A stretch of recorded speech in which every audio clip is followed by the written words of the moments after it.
സംഭവമുണ്ടായ surgical super speciality block 2-3 ദിവസത്തിനുള്ളിൽ പൂർണ്ണ തോതിൽ പ്രവർത്തന സജ്ജമാക്കുമെന്ന് ആരോഗ്യമന്ത്രി വീണ ജോർജ് ഫേസ്ബുക്കിൽ കുറിച്ചു. വിവരങ്ങൾ നൽകാൻ ചേതൻ സാജനുണ്ട്.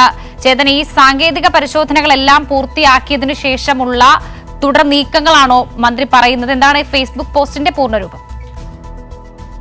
വർഷ, ഇന്നലെ കോഴിക്കോട് മെഡിക്കൽ കോളേജിലെ ഈ എമർജൻസി മെഡിക്കൽ വിഭാഗത്തിൽ ഈ പൊട്ടിത്തെറിയെ തുടർന്ന് ഈ പുക ഉയർന്നതായ സംഭവത്തിലാണ് ഇപ്പോൾ ഈ PMSSY ബ്ലോക്കിലെ വൈദ്യുതി ബന്ധം അത് പുനഃസ്ഥാപിച്ചത്. 6 നിലകളിലും പൂർണ്ണമായും, അതുപോലെ തന്നെ ഗ്രൗണ്ട് ഫ്ലോറിൽ ഭാഗികമായിട്ടാണ് വൈദ്യുതി ഇപ്പോൾ പുനഃസ്ഥാപിച്ചത്.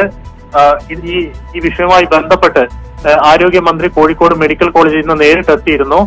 അവലോകന യോഗം ചേർന്നിരുന്നു. ഈ അവലോകന യോഗത്തിൽ ചേർന്ന പ്രധാന തീരുമാനങ്ങളിൽ ഒന്നാണ് എത്രയും പെട്ടെന്ന് തന്നെ ഈ അപകടമുണ്ടായ ഈ സ്പെഷ്യാലിറ്റി ബ്ലോക്കിൽ വൈദ്യുതി പുനഃസ്ഥാപിക്കുക. ഇതാണ് ഇപ്പോൾ അപകടം നടന്ന മണിക്കൂറുകൾക്കകം പുനഃസ്ഥാപിച്ചിരിക്കുന്നത്. പ്രധാനമായും ബന്ധപ്പെട്ട് 2 അന്വേഷണങ്ങളാണ് ഈ കാര്യത്തിൽ നടക്കുന്നത്. ഒന്ന് സാങ്കേതികമായ അന്വേഷണം, രണ്ടാമത്തത് മെഡിക്കൽ കോളേജ് അധികൃതർ നടത്തുന്ന അന്വേഷണം. ഈ സാങ്കേതികമായ പരിശോധനകൾ അതിന്റെ ഭാഗമായി ഇന്ന് ഈ അപകടം നടന്ന സ്ഥലത്ത് ഫോറൻസിക് പരിശോധനയും മറ്റും PWD ഇലക്ട്രിക്കൽ വിഭാഗത്തിന്റെ നേതൃത്വത്തിൽ നടന്നിരുന്നു. ഷോർട്ട് സർക്യൂട്ട് ആവാം ഈ ഇത്തരത്തിലൊരു പുക ഉയരാൻ കാരണമെന്ന് പ്രാഥമിക അന്വേഷണ റിപ്പോർട്ടും പുറത്തു വന്നിരുന്നു. ഇതിന്റെ ഒരു ഡീറ്റെയിൽ അന്വേഷണ റിപ്പോർട്ട് പുറത്തു വരേണ്ടതുണ്ട്. എങ്കിൽ മാത്രമേ എന്തുകൊണ്ട് പുക ഉയർന്നു എന്നുള്ള കാര്യം നമുക്ക് ഉറപ്പിച്ചു പറയാൻ പറ്റൂ. ഇതുമായി ബന്ധപ്പെട്ട് മറ്റൊരു കാര്യം കൂടി എടുത്തു പറയേണ്ടത്, ഈ MRI സ്കാനിംഗ് യൂണിറ്റിന്റെ തൊട്ടടുത്ത റൂമിൽ UPS സൂക്ഷിച്ച റൂമിലാണ് ഈ പുക ഉയർന്നത്. അതിന്റെ സംഭവിച്ചിട്ടാണ് ഇതിന്റെ പുക ഉയർന്നതെന്നാണ് നമ്മൾ ഇപ്പോൾ പ്രതീക്ഷിക്കുന്നത്.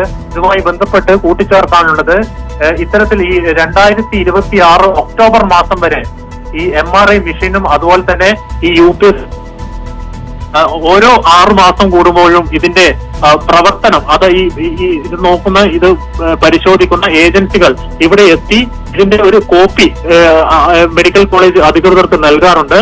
2026 വരെയാണ് ഈ മെഷീന്റെ ഒക്കെ കാലാവധി ആയതിനാൽ ഈ കാലപ്പഴക്കം ചെന്ന മെഷീനാണ് ഇത്തരത്തിൽ മെഡിക്കൽ കോളേജിൽ സൂക്ഷിച്ചിരിക്കുന്നത് എന്നുള്ള വാദമാണ് ഇവിടെ ഇപ്പോൾ പൊളിയുന്നത്. എങ്കിലും എന്തുകൊണ്ടാണ് ഇത്തരത്തിലൊരു പുക ഉയർന്നത്, മറ്റു കാര്യങ്ങൾ കൂടുതൽ പരിശോധിക്കുന്നുണ്ട്. എന്നാൽ ഈ നിമിഷത്തിൽ നമുക്ക് എടുത്തു പറയാനുള്ളത്, കാലപ്പഴക്കം ചെന്ന മെഷീനല്ല ഇതിന് ഇത്തരത്തിൽ ഒരു പുക ഉയരാൻ കാരണം എന്നതാണ് നമുക്ക് ഈ ഘട്ടത്തിൽ ഏറ്റവും എടുത്തു പറയാനുള്ളത്. ഇനി പ്രധാനമായും വരാനുള്ളത്, സർജിക്കൽ സൂപ്പർ സ്പെഷ്യാലിറ്റി ബ്ലോക്ക് 2-3 ദിവസത്തിനുള്ളിൽ പൂർണ്ണതോതിൽ പ്രവർത്തന സജ്ജമാകുമെന്നാണ് ആരോഗ്യമന്ത്രി വീണ ജോർജ് ഇപ്പോൾ വ്യക്തമാക്കിയത്. വിവരങ്ങളാണ് ചേതൻ സാജൻ നൽകിയത്.